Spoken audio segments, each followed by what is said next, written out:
Hello everyone, thanks for tuning in and welcome back to the channel. Today we are talking about a matchup that sounds completely unfair at first. Omni-Man versus the Boys universe. And to be clear, we are not talking about Homelander fighting Omni-Man one-on-one, because that is not a fight. That is just Nolan Grayson committing workplace violence at Vought Tower. We are also not talking about the 7 politely taking turns getting their asses kicked, because again, that is not a real scenario. So today we are making this as fair as possible. The entire Boys universe jumps Omni-Man at the same time. Homelander, Soldier Boy, Queen Maeve, Stormfront, A-Train, Starlight, Black Noir, Butcher on Temp V, Hughie, Kimiko, Ryan, Sam, Cate, Marie, Victoria Newman, Cindy, Mindstorm, Golden Boy, The Deep, and basically every other Vought science experiment with trauma and a marketing budget. Everybody on one battlefield, one goal: stop Omni-Man before he turns the whole cast into a very expensive cleanup scene.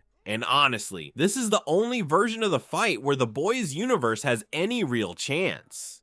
Because nobody here beats Nolan in a clean fight. Their only shot is to make this dirty. They need mind control, blood manipulation, teleportation, Soldier Boy's chest blast, Homelander's raw power, Butcher's hatred, and about 20 different forms of bullshit all landing at the exact same time. So let's play this out. The fight starts with Vought doing what Vought always does. Putting Homelander in front like this is a press conference. He floats up, eyes glowing, cape waving, probably ready to say some insecure god complex nonsense about being the only real hero. And then Omni-Man moves. No speech, no warning, no dramatic buildup, just violence. A-Train reacts first because speed actually matters here. He is not strong enough to hurt Nolan, but he can move people out of danger, create openings, and be annoying as hell. For about 30 seconds, that works. Then Nolan times him, and once Omni-Man catches A-Train, he is not fast anymore. He is just a pair of expensive shoes with trauma attached. Black Noir comes in next, and against normal people, Noir is terrifying, silent, skilled, brutal, and hard to kill. Against Omni-Man, he is a committed knife guy attacking a meteor. Maybe he lands one good stab. Maybe Nolan respects it for half a second. Then Noir gets folded like Vought's tax documents. Now the heavy hitters rush in. Maeve, Soldier Boy, Homelander, Stormfront Butcher, Sam, Golden Boy, Starlight, and Kimiko all hit Nolan at once. And this is where the fight actually becomes interesting. Maeve is durable enough to get in close. Soldier Boy is strong enough to be a problem. Sam is raw power with no brakes. Golden Boy and Stormfront bring heat and firepower. Starlight tries to blind and disrupt him. Kimiko keeps throwing herself into the fight, getting broken, healing, and coming back like she has a subscription to suffering. And Butcher fights like a man who has waited his entire life to punch God in the mouth. For the first time, Nolan has to work.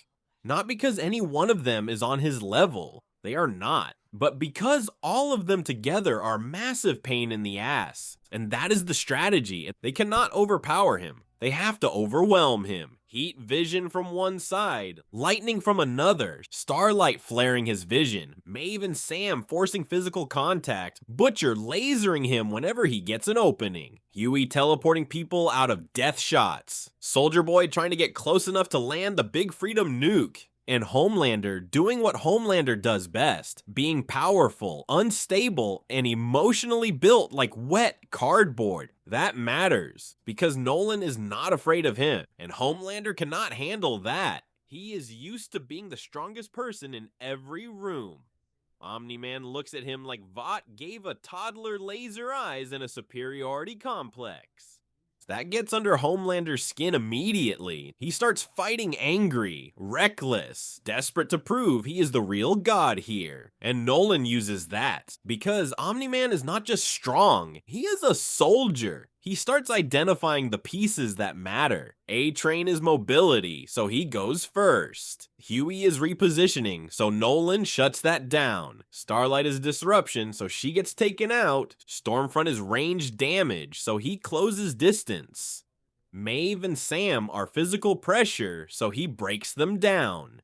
And the Deep is also there. I do not know what the hell he is doing. Maybe he brought a whale. Maybe he is negotiating with an octopus. Either way, Nolan probably uses him as a shield at some point, and that would still be the Deep's greatest contribution to any team. But the boys' universe does have real win conditions. The first is Soldier Boy's chest blast. If that blast only removes Compound 5, then it probably does nothing special to Omni-Man, because Nolan is not a Vought science project. He is an alien. But if the blast has enough raw energy to seriously hurt him, then Soldier Boy becomes the most important person on the field. The whole plan becomes simple. Hold Omni-Man down long enough for Soldier Boy to fire. Maeve grabs one arm, Homelander grabs the other, Butcher tackles him, Sam throws his whole body into it. Kimiko jumps on his back, gets broken, heals, and jumps back in because apparently she has a subscription to suffering. Starlight blinds him, Stormfront lights him up, Golden Boy burns him, and Soldier Boy starts charging the big freedom nuke. That is their best physical chance. But good fucking luck, because Nolan is not standing still while the boss attack charges. The second he realizes Soldier Boy is the gun, Soldier Boy becomes the target, and that is where the second win condition comes in. The weird powers, Cate, Mindstorm, Neuman, Marie, and Cindy are actually more dangerous than most of the 7. Not because they can tank hits. They absolutely cannot. But because Hack's powers are the one thing that can maybe bypass raw strength. If Cate touches Nolan and tells him to stop, maybe that works. If Mindstorm traps his mind, maybe that creates the opening. If Neuman can pop something internal, maybe she hurts him. If Marie can manipulate his blood, maybe she slows him down. If Cindy can crush him from a distance, maybe she does damage. That is the scary part. The boys' universe cannot outmuscle Omni-Man, but it might be able to cheat. The problem is that the cheaters are made of regular person durability. Once Nolan realizes who matters, he kills them first. Cate is gone. Mindstorm is gone. Neuman is gone. Marie gets removed from the battlefield. Cindy gets treated like a serious threat for about 3 seconds, and then she becomes wall art. That is the tragedy of this fight. The boys' universe has win conditions, but they are fragile as hell. And once those pieces start falling, the dog pile collapses. Soldier Boy never gets the perfect shot. Maeve gets overwhelmed. Stormfront gets ripped apart. Starlight gets dropped. Sam fights hard, but not smart enough. Kimiko keeps healing and coming back until Nolan probably just launches her into another zip code. Butcher lasts longer than he should because hatred is apparently a performance-enhancing drug. He probably gets one good laser shot, spits blood, calls Nolan a cunt, and then gets put down. Respectfully, then it comes down to Homelander and Ryan. And Ryan is the only emotional complication. He has insane potential, but he is still a kid. Against Omni-Man, potential is not enough. Homelander might actually have his best moment here. If Ryan is threatened, he stops performing and finally fights for something real. No cameras, no crowd, no Vought, just rage. That version of Homelander is dangerous, but it is still not enough. Because Omni-Man has already lived the family versus conquest nightmare. He understands that battlefield better than Homelander does. Final verdict. If the entire boys' universe jumps Omni-Man at once, they can make it ugly. They can hurt him. They can annoy him. They might even scare him for a second if the mind control and blood power bullshit lands perfectly. But everything has to go right. Soldier Boy needs a clean shot.